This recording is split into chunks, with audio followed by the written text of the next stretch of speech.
Muy buenas tardes, el informativo de las 12:30 de la tarde del tercer canal, La Voz de los que no tienen voz. Torrencial aguacero en este momento en la ciudad de Bogotá, pero que no ha impedido las 3 movilizaciones que se han programado para el día de hoy. Muy temprano se movilizaron los médicos, el personal de salud, pidiendo garantías, dignidad, que no los lleven a un suicidio por falta de implementos médicos para cubrir, detener el COVID-19. En este momento marchan los maestros, hay un torrencial aguacero en la ciudad de Bogotá y más tarde se movilizarán lo que se ha denominado la revolución de las canas. Los mayores de edad que ya no soportan el encierro y quieren salir, ahí hay diferentes matices sobre esa iniciativa. Vamos directamente en este momento al centro de Bogotá. Ustedes entenderán las condiciones. Estamos con Víctor Correa de Lugo. Víctor de Correa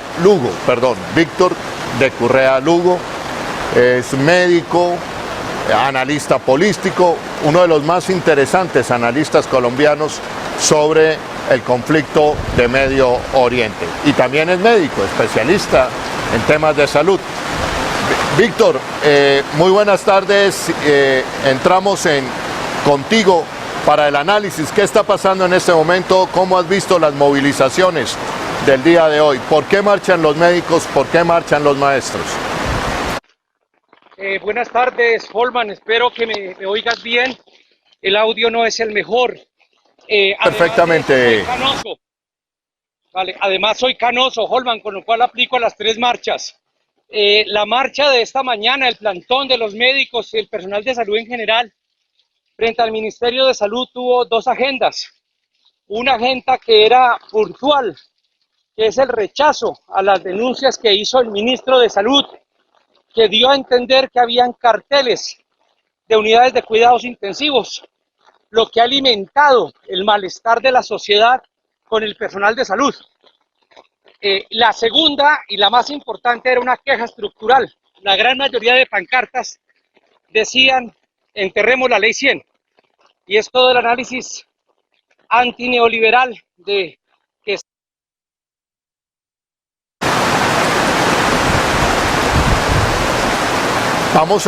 Mientras retomamos la comunicación con Víctor de Correa, veamos las imágenes precisamente de lo que estaba comentando Víctor esta mañana. Las imágenes de las protestas frente a las declaraciones del ministro de la Salud, echándole la culpa a un aparente cartel que no sabemos de dónde aparece, quiénes son, en fin. Adelante con las imágenes.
¿Me escuchando? Vale. Adelante, retomamos comunicación con Víctor. Se está guareciendo del torrencial aguacero que cae en ese momento en la ciudad de Bogotá. Adelante, Víctor, con tu juicioso análisis. A ver, lo primero es entender que no sé hasta qué punto, antes de que se cortara la comunicación, alcancé a explicar lo del sector educativo. Lo importante es que habría más de 10 millones de niños que saldrían a colegios y escuelas a ocupar las calles. Y la pregunta que hace el profesor Julián de Subiría y que han recogido varios colegas del sector educativo es: cómo es posible que si no se garantizó la bioprotección para el personal de salud, ahora intenten convencernos que se va a poder garantizar la bioseguridad para millones de niños y del cuerpo de profesores. Entonces, el afán que se tiene se opone, y aquí hay una discusión de fondo tanto en el modelo de salud como en el modelo educativo. Oprime el mercado, las lógicas neoliberales productivas, oprima la protección a la vida. Creo que ese es el gran dilema que nos ha acompañado desde mediados de marzo hasta ahora, y hoy de nuevo lo estamos viviendo. El tercer caso, Holman, es el caso de las personas que tienen más de 70 años, que aclaro, no es mi caso, pero lo llamaron la revolución de las canas, y es la actitud que ha asumido el gobierno, muy en la lógica también neoliberal, lo decía Hayek, que a los viejos hay que dejarlos a un lado. Hayek es el economista impulsor de los modelos neoliberales que garantizan la ley 100, por ejemplo, o la privatización en pensiones o en educación. Y entonces el señor Hayek planteaba esto y el gobierno lo repite años después, considerando a los viejos como personas que no son autónomas, colocándolos en una posición de obligatoriedad a estar en casa, y muchos de ellos han dicho: nosotros somos gente responsable, hemos vivido buena parte de nuestra vida asumiéndola con la autonomía del caso y no vamos a renunciar a esa autonomía por una medida absolutamente draconiana y violadora de los derechos humanos. Víctor, según la ciencia en el mundo, la comunidad científica dice el COVID-19 está golpeando y va a golpear más duro a América Latina. Y resulta que la curva, el pico de COVID-19 en Colombia todavía no hemos llegado.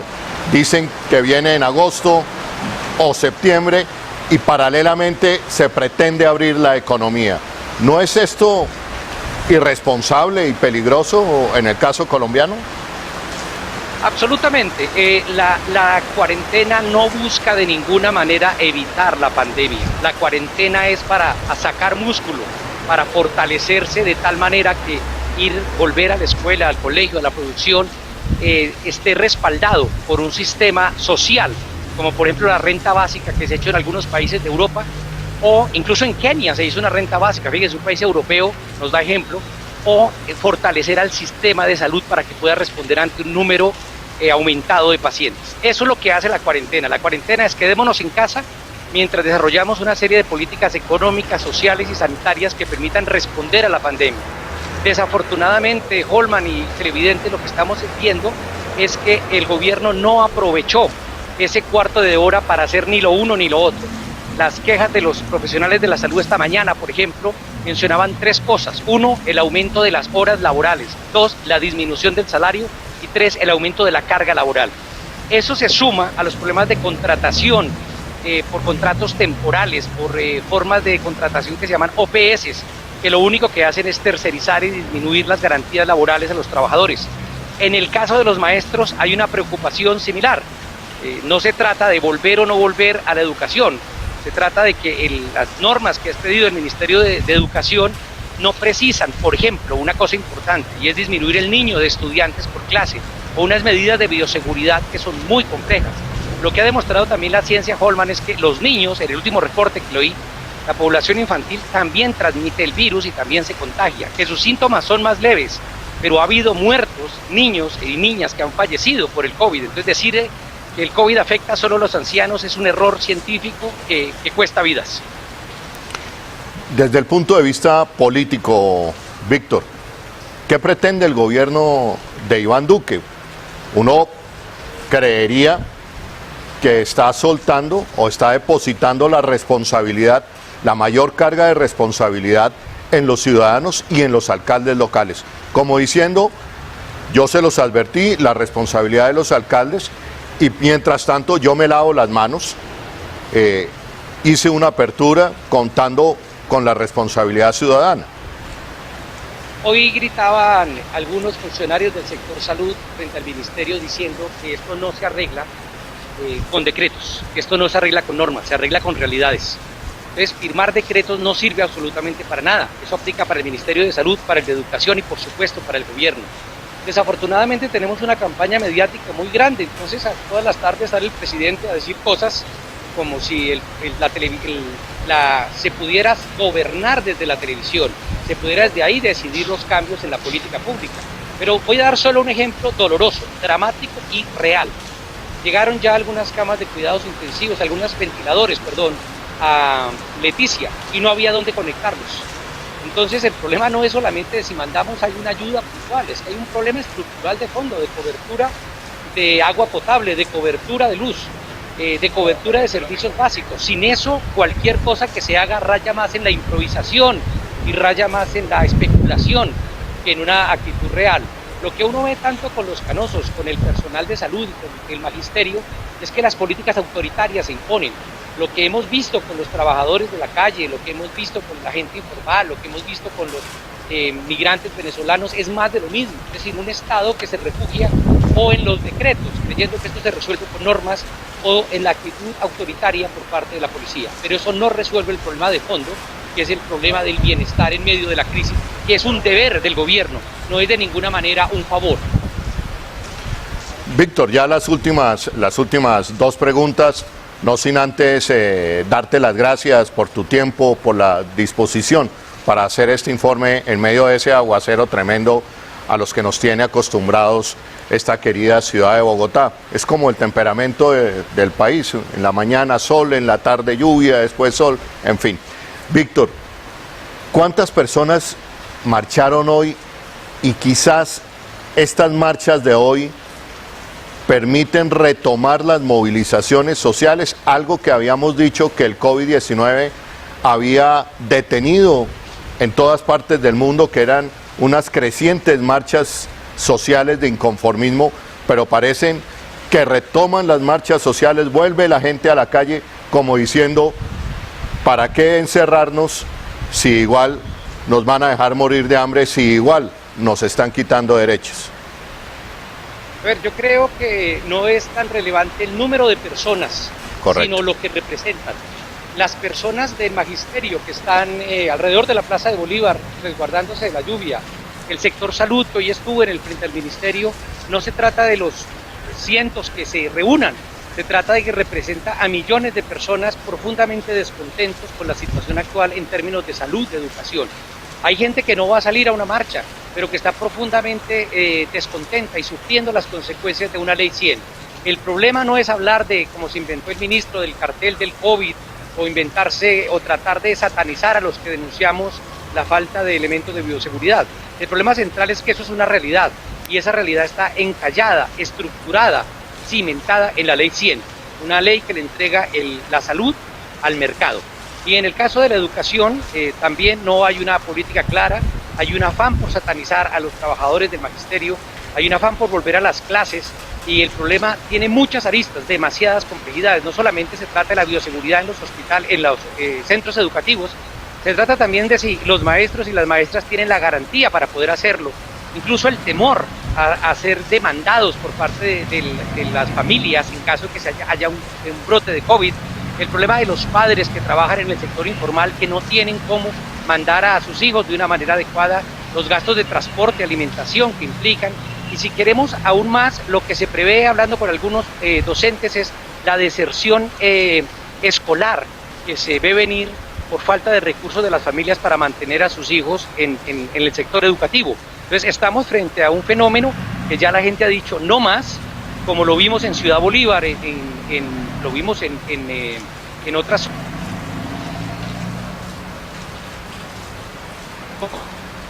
Sí. Lo vimos en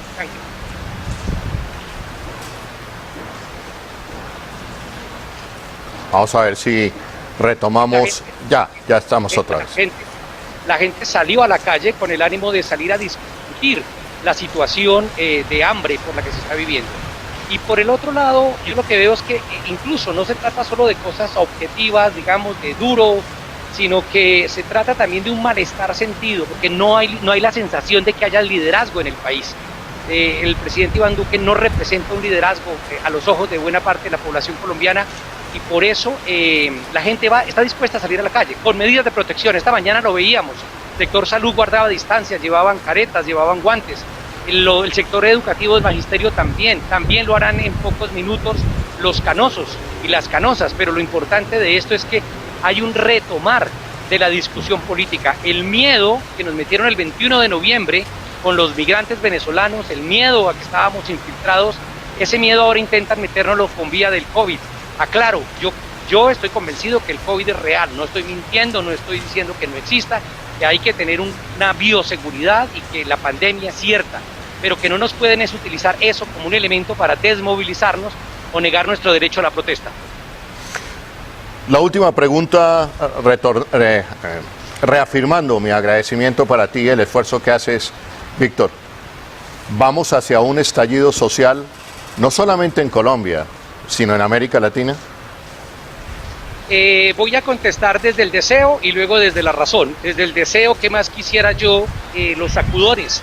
¿Y por qué? Porque los sacudones son parte del ejercicio de la democracia.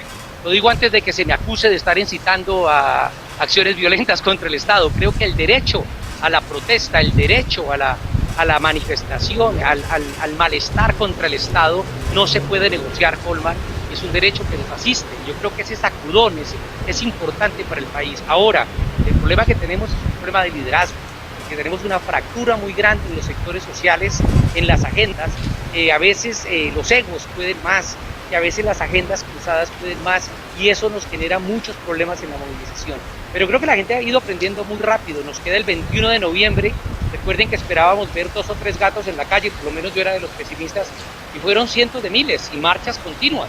Así que si pudimos salir de ese temor en que nos tenían encerrados el uribismo y sus otras corrientes, como el presidente Duque, pues yo creo que aquí también podemos hacer el frente de una manera novedosa al COVID, pero porque lo que está matando a la gente no es el COVID, está matando a la gente, esto es un sentido metafórico, no me malinterpreten, es el sistema de salud, es el gran malestar social que se vive, es el hambre en algunas regiones, es el problema de desamparo social en medio de un gobierno que se precia de ser una democracia en América Latina.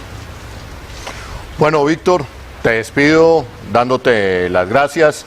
Un análisis muy completo, ahí lo escucharon. Víctor de Currea Lugo, médico, analista político y quizás una de las personas en Colombia que más sabe y que más ha analizado el conflicto de Medio Oriente. Víctor, este es también tu canal, La Voz de los que no tienen voz. Gracias.